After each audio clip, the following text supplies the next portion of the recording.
उत्तराखंड के उत्तरकाशी जिले में निर्माणाधीन सिलक्यारा सुरंग में फंसे 41 श्रमिकों को बाहर निकालने के लिए विभिन्न एजेंसियों का काम बुधवार को अंतिम चरण में पहुंच गया।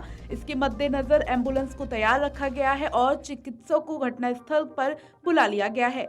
देर शाम की घटनाक्रम में मलबे के बीच से स्टील पाइप की ड्रिलिंग में उस समय बाधा आई जब लोहे की कुछ छड़ें ऑगर मशीन के रास्ते में आ गई।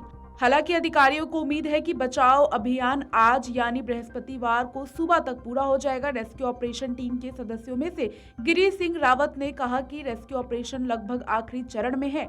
उम्मीद है 1-2 घंटे में नतीजे आ जाएंगे। मजदूरों को बाहर निकालने के लिए पाइपलाइन डाली जा रही है।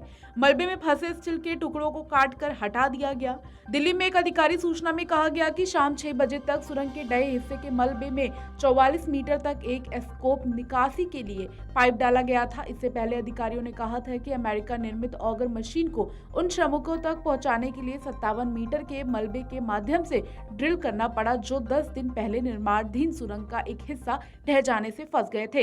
इस हिसाब से केवल 13 मीटर मलबा खोदा जाना बाकी था। एक अधिकारी ने कहा कि किसी भी स्थिति में अभियान बृहस्पतिवार सुबह 8 बजे तक समाप्त हो जाए।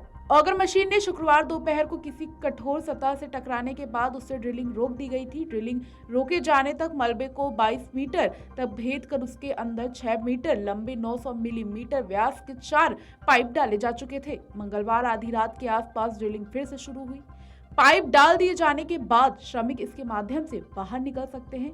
यह पाइप 1 मीटर से थोड़ा कम चौड़ा है और एक बार जब पाइप के दूसरे छोर तक पहुंच जाने पर फंसे हुए श्रमिकों के रेंग कर बाहर निकलने की संभावना है। राष्ट्रीय आपदा मोचन बल की एक टीम को शाम को सुरंग में प्रवेश करते देखा गया। निकासी की उम्मीद में विशेषज्ञों सहित 15 डॉक्टरों की एक टीम को साइट पर तैनात किया गया है। घटनास्थल पर 12 एम्बुलेंस को तैयार रखा गया है और बेड़े में 40 एम्बुलेंस को तैयार रखने की योजना थी। मौके पर एक हेलीकॉप्टर भी तैयार रखने की योजना थी। सुरंग में फंसे श्रमिकों के बाहर आने के बाद उनकी देखभाल के लिए 89 सौर में सामुदायिक स्वास्थ्य केंद्र में 41 बिस्तरों का एक अस्पताल तैयार कर लिया गया है। अधिकारियों ने कहा कि जिले के सभी अस्पतालों के साथ साथ अखिल भारतीय आयुर्विज्ञान संस्थान ऋषिकेश में अलर्ट पर है।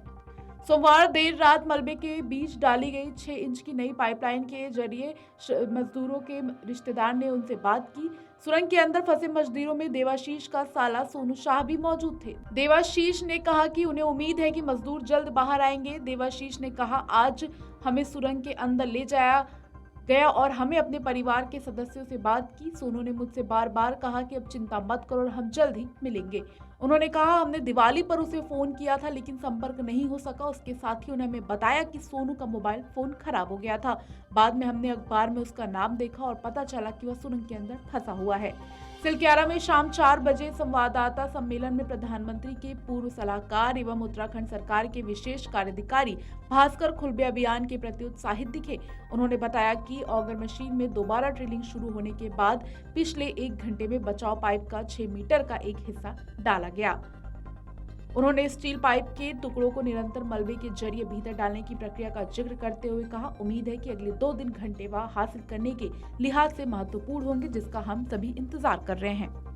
वीडियो डेस्क अमरुजाला.com। अगर आप ये वीडियो YouTube पर देख रहे हैं तो हमारे चैनल को सब्सक्राइब करें और बेल आइकन को दबाना ना भूलें। अगर आप Facebook पर ये वीडियो देख रहे हैं तो हमारे पेज को लाइक करें।